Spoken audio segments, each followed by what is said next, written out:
Jadi mama saya itu manusia terampil, dia cuma lulus SD. Oh begitu, lulus SD? Cuma lulus SD saja, tetapi keterampilannya dan kesungguhannya luar biasa dan dekat dengan Tuhan juga. Sebagai contoh, ketika dia sehat, ketika sudah 4 tahun stroke ya. Ya. Nah, ketika dia sehat dulu itu sering dipinjam atau diundang untuk mengisi acara-acara Pemda. Salah satu yang sering mengundang dia itu dulu Bupati Purwakarta.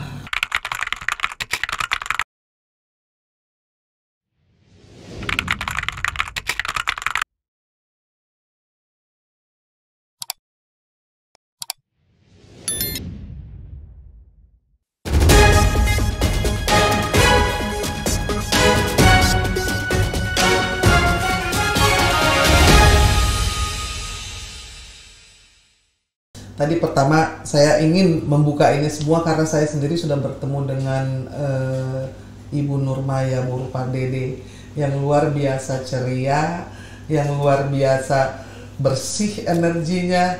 Saya dipeluk, saya mau pulang dilarang pulang, dan waktu memeluk beliau saya juga ikut menangis karena saya ingat kepada ibu saya yang sudah tidak ada. Jadi mama saya itu manusia terampil, dia cuma lulus SD. Oh begitu, lulus SD? Cuma lulus SD saja, tetapi keterampilannya dan kesungguhannya luar biasa dan dekat dengan Tuhan juga. Sebagai contoh, ketika dia sehat, ketika sudah 4 tahun stroke ya. Ya. Nah, ketika dia sehat dulu itu sering dipinjam atau diundang untuk mengisi acara-acara Pemda. Salah satu yang sering mengundang dia itu dulu Bupati Purwakarta. Pak Deddy Mulyadi. Pak Deddy Mulyadi. Jadi teman saya itu kan Deddy Mulyadi. Itu sering dulu diundang dia, jadi ikonnya acara-acara Pemda mereka menganyam. Karena Kang Deddy menghargai. Kemudian saya pernah bersama teman-teman saya mengundang tokoh peneliti ULOS namanya Sandra Nesin Huta Barat. Dia orang Kanada Belanda, tapi karena dia habiskan waktunya 30 tahun meneliti ULOS di dalam dan luar negeri, mulai dari gelar S1 sampai Doctor of Philosophy, penelitiannya tentang ULOS. Entah kenapa itu bukunya terbaik di dunia. Sampai dia menulis buku Legacy of Clothes. Saya punya bukunya. Nah, pernah saya undang itu bersama teman-teman di Anjungan Taman Mini Indonesia Indah dan saya biayai. Jadi saya undang juga presiden waktu itu, saya undang juga gubernur Sumatera Utara. Habis beberapa ratus juta ya. Kebetulan cari duit waktu tidak terlampau susah. Saya dipeluk-peluk oleh gubernur Sumatera Utara karena mereka bangga dia datang tinggal terima jadi kan gitu. Jadi semua diurus sampai tidak ada uang dari pemerintah keluarkan begitu ya. Dan waktu itu kita juga dalam acara itu ada namanya repatriasi ulos, yaitu memulangkan ulos-ulos yang sudah ratusan tahun di luar negeri, disponsori juga oleh Stephanie Belpres dari Australia, kolektor ulos, sama Sandra Nesin ini. Tapi karena Sumatera Utara belum punya museum ulos, belum punya museum ya, maka waktu itu kita angkat istrinya LBP, Ibu Devi Simatupang jadi ketua Puak Batak itu, dan ulos kita itu sekarang dititip di gedung tekstil Tanah Abang, pakai akta notaris. Museum tekstil. Nah waktu itu saya pesankan kepada Gubernur Gatot Pujo supaya bangun gedung tekstil di Sumatera Utara supaya kita bawa pulang ini. Ternyata dia janji bangun, tapi 3 bulan kemudian dia sayang ketangkap dengan yang cantik-cantik itu. Sedangkan waktu datang ke acara itu dibawa bukan yang cantik tapi yang baru harapkan begitu, yang baik hati, tapi ya memang ya cantik juga, tapi ya mungkin cantikan sana dilihat nampak kata gitu. Jadi itulah impian kita. Jadi orang Batak harus punya gedung tekstil supaya kita bawa pulang itu ulos-ulos yang saya sepakat itu juga ajaib ya, karena Sumatera Utara itu kan lumbungnya kain atau tenun kan gitu. Dan ulosnya bermacam-macam, dan itu sampai sekarang tuh saya punya teman juga Merdi Sihombing masih mengerjakan ulos lama. Karena kain itu dia kan kalau sudah ratusan tahun dia harus dikasih obat supaya nggak usang dia. Dan harus perawatan khusus. Jadi yang punya pengalaman itu gedung tekstil Jakarta, Sumatera Utara belum punya gitu loh. Nah, Ibu Ari di situ, lalu juga pernah Pak Indra, Pak Chandra, teman saya anak arkeologi yang jadi ketua museum. Saya tahu karena saya sendiri juga suka mengkoleksi kain. Dan saya itu pernah jadi duta kain Indonesia, jadi saya tahu bahwa ulos-ulos itu jadi mama ini berharga. Dulu menjadi ikonnya di situ, di depan semacam apa itu, begitu masuk orang lihat mama saya menganyam, bikin tanduk, dan tanduk mama saya itu tidak ada di Indonesia seperti itu karena dia memadukan antara anyaman bahan bayon itu ya, atau anyaman sejenis, kemudian dipadu dengan ada apa itu bahan dari India, warna-warni, jadi dia bisa bikin berpuluh warna. Jadi indah tanduk itu Nah, ya. jadi misalnya kalau kebayamu misalnya kuning, dibikin tanduk warna kuning, dan ada namamu Irma Huta Barat misalnya. Kemudian di dalamnya pakai puring. Ya, sehingga Dan ada nama di sampingnya itu.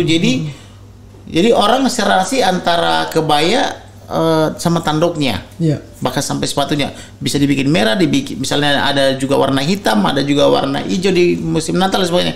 Nah, itulah karya masa sehingga dia dulu sering diundang oleh Pemda DKI, diundang oleh Pemda lain, bahkan di Hilton, bahkan hasil kreativitasnya dulu sampai ke Jepang, ke Perancis dan kemana, bahkan ke Istana Negara gitu. Tapi karena udah stroke, jadi ya itulah dia sering dulu sering itu seperti putus asa.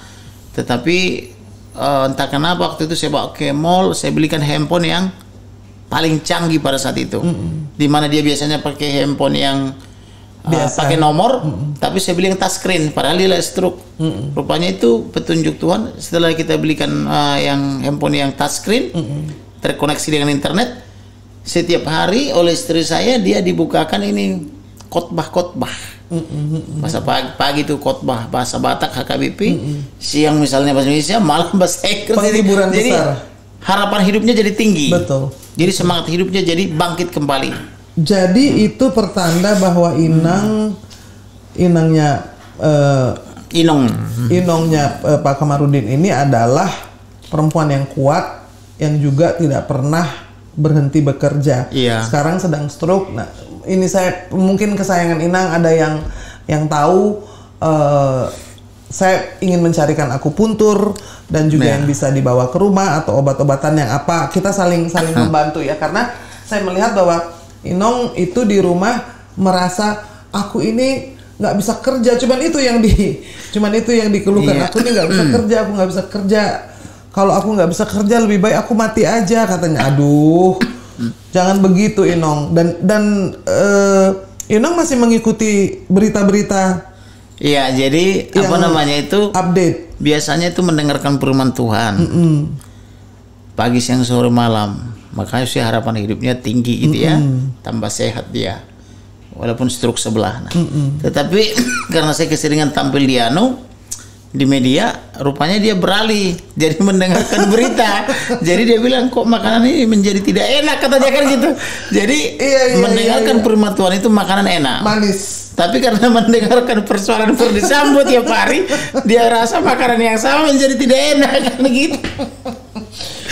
Jadi maksudnya di situ harus hati-hati mendengar. Betul. Jadi yang kita dengarkan itu nggak semua hal harus kita pilih.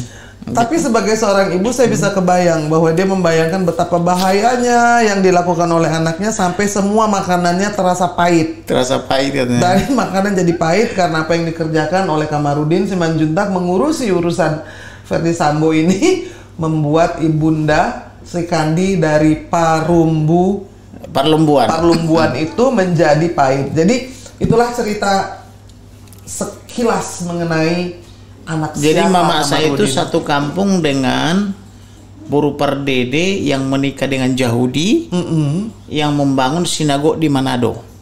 Oh, Manado malah ya? Jadi dia menikah dengan Yahudi, kerabatnya ini, dia tinggal di Belanda. Tapi karena dilihat mungkin ada penganut Yahudi di Manado, itulah yang membangun sinagog di Manado. Masih keluarga Tede Pardede. Dari kampung Parlumbuan sana gitu. Dan saya selalu percaya bahwa anak yang pandai itu karena ibu yang pandai. Yang namanya DNA dari intelijen itu tidak diturunkan dari bapak, tetapi dari ibu. Jadi kalau Ito ini pandai, berarti itu dari ibu, walaupun lulus SD ya, bukan soal ijazah sekolah apa, tetapi kepandaian. Tetapi sebenarnya yang bikin pandai itu adalah takut kepada Tuhan. Betul. Takut kepada Tuhan adalah awal daripada hikmat dan kebijaksanaan. Jadi orang yang takut kepada Tuhan pasti jadi orang pandai. Karena berhati-hati dalam langkahnya. Karena firman Tuhan itu adalah terang bagi jalan kita. Nah, gitu. Yes. Ya. Terima kasih banyak Itoku. Salam buat Inong, salam buat Nyonya dan juga anak-anak. kesayangan Inang kita sudah dengarkan yang belum pernah didengarkan orang lain. Iya. Sementara saya sudah 2 award, sementara beliau ini masih bersemangat. Jadi saya harapkan ada yang bisa dipetik pelajaran dari bincang-bincang kita dan mudah-mudahan ada manfaatnya gitu. Yes, mudah-mudahan ada manfaatnya. Siap ya. Selamat malam, selamat pagi, kesayangan Inang semuanya. Tuhan memberkati ya. Tuhan memberkati di Horas Inang, Suara Kebenaran dan channel Pemersatu Bangsa. Baik. Horas. Horas. Horas.